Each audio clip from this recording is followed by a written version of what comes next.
Hey, this probably isn't the time, but it probably also may be the only time. I don't have it in front of me. I'm actually looking for it. One of the listeners has been sending in a question to CornyDriveThru@gmail.com. He sent it in a couple times. I've been meaning to ask you about it, but we haven't had a chance about Len Rossi's The Wrestler's Prayer. Oh, good Lord. You know what? I don't have one of those, and I have seen the lyrics transcribed somewhere over the years in one of my books, but it was, from what I understand, sort of a maudlin type of thing. Wait, you've never heard it? Really? No, I've never heard it out loud. I've read the words, and I know that he recorded it. Hold on, let me see real quick. A little sidetrack. Is it on the internet somewhere? I think it may be. Let's see. Oh, good Lord. Can I play it from here? Let's see. Oh, this is someone actually filming themselves playing the record.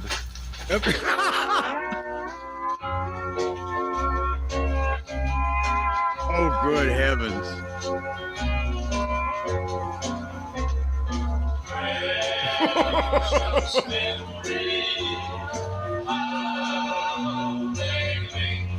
Well, that's another completely other song.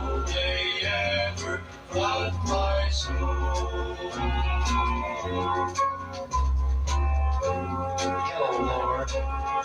I thought perhaps I might make my reservations now for that big main event in your arena.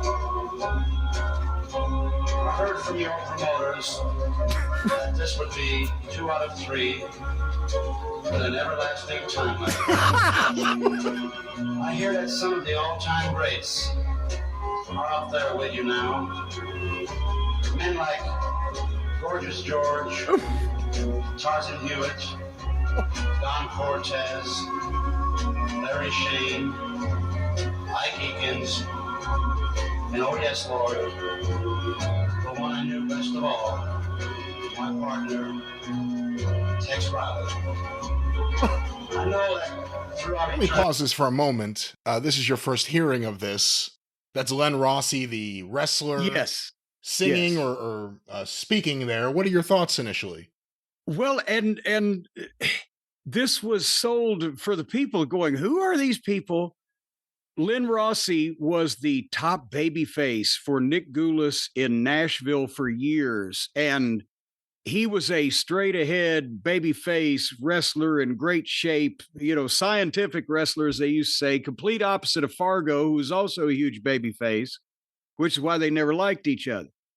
And Len Rossi never got into Memphis, but Fargo did get into Nashville. Nevertheless, it was made in Nashville, and all those wrestlers that he was referring to were guys that had been big in the Goulas territory over the previous 15 years and had died for one reason or another. So that's where we're at so far.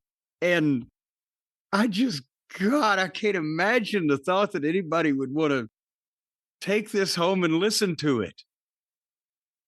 This is from Miracle Records in Bowling Green, Kentucky. Oh, I bet it was. Let's go back to Len Ross. And it's the same decade as, Son of a Gypsy by Jimmy Valiant, right? This is like what,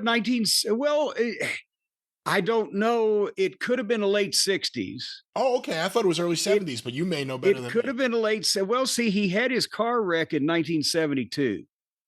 So I'm thinking it's late 60s or thereabouts, but it's it's country music because they're all in Nashville. And at various points over the years, the country music stars and the pro wrestlers in Nashville intersected and their social circles connected. So that's why a lot of the guys, for good and bad, ended up making records and were thinking they could make records, like the guy record company in Bowling Green. These men will make a big hit with you, just like they did here on Earth. There are a lot of my friends still here with us, Lord, so please take care of them, because someday they will appear in that golden ring of yours. Men like Jackie Fargo, Mario Morano, Joe and Bill Sky, Mr. and Mrs. Corsica Joe, Danny Dusick, Pat Malone, Eddie Graham, Ray Gunkel, and oh yes, Lord, Haystack Calhoun. Let me stop it for a second. Such an interesting list of people he just said. He put, someday all these people are going to be dead, and he put Fargo at the top of the list. He said Fargo, Ray Gunkel, Eddie Graham. So obviously 2 promoters at that period of time. Well, but here's the thing.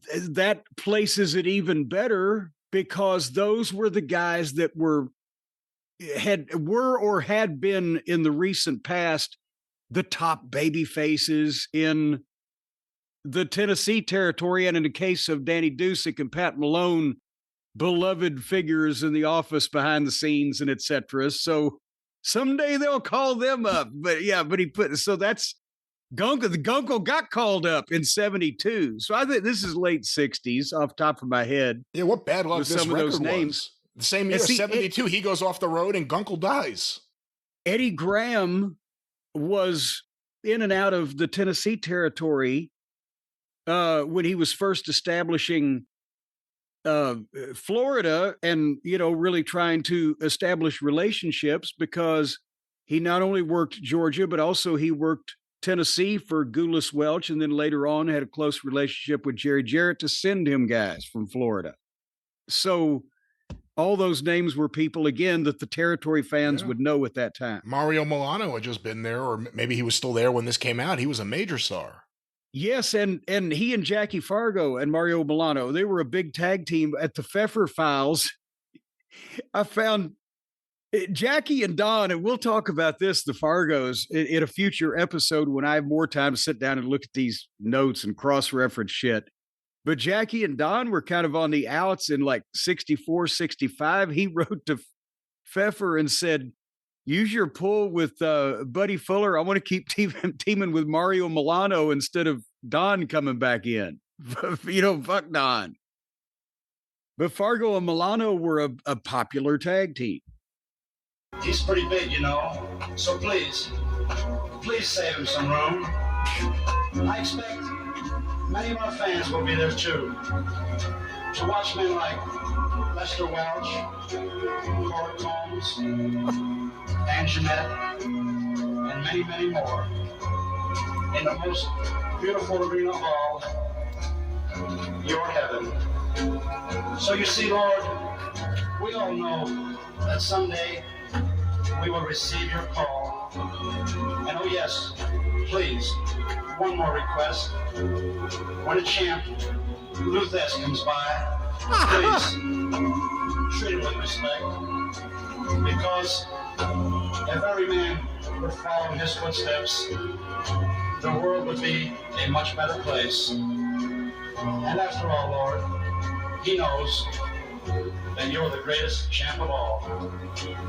This is Len Rossi, Lord. And in closing, I would like to say, if I may, please save a dressing room of heavenly splendor for me. Oh, yeah, don't forget me. It's Len Rossi. Now that I put Thez over, maybe also he'll book me. Oh, my God. Jim, is there a territory that the wrestlers or the promoters just, they treated Luthez better than Tennessee? Even though he ended up running against Nick Gulas in 76, it seems like they held him in such esteem in that territory. Well, they did. Part of it was, Nick, as much esteem as Nick ever held anybody in or any of the wrestlers, the world champion was important to them because the NWA was important to Nick. Whereas, I guess what I'm trying to say is Nick, remember I've talked about, he had it plastered all over his interview desk and his TV sets and his newspaper ads and anything. The only sanctioned NWA wrestling, it was a big deal for him to be in that club. Roy, I believe, and maybe later on Jerry Jarrett more, had respect for Thez as a wrestler himself rather than just the representative of the NWA. Because Jerry Jarrett always talked about how when he was a kid seeing these matches, Thez always came in a suit with a nice bag. He looked like the champion. He carried himself like the champion. He was a star.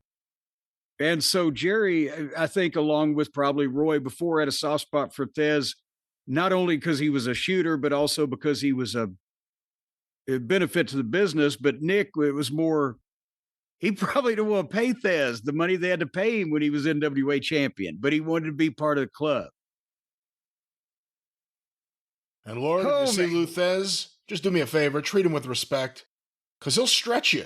That's yeah. And you know what? The rib of it all, Cora Combs, she made it another 40 years. She outlasted all of them.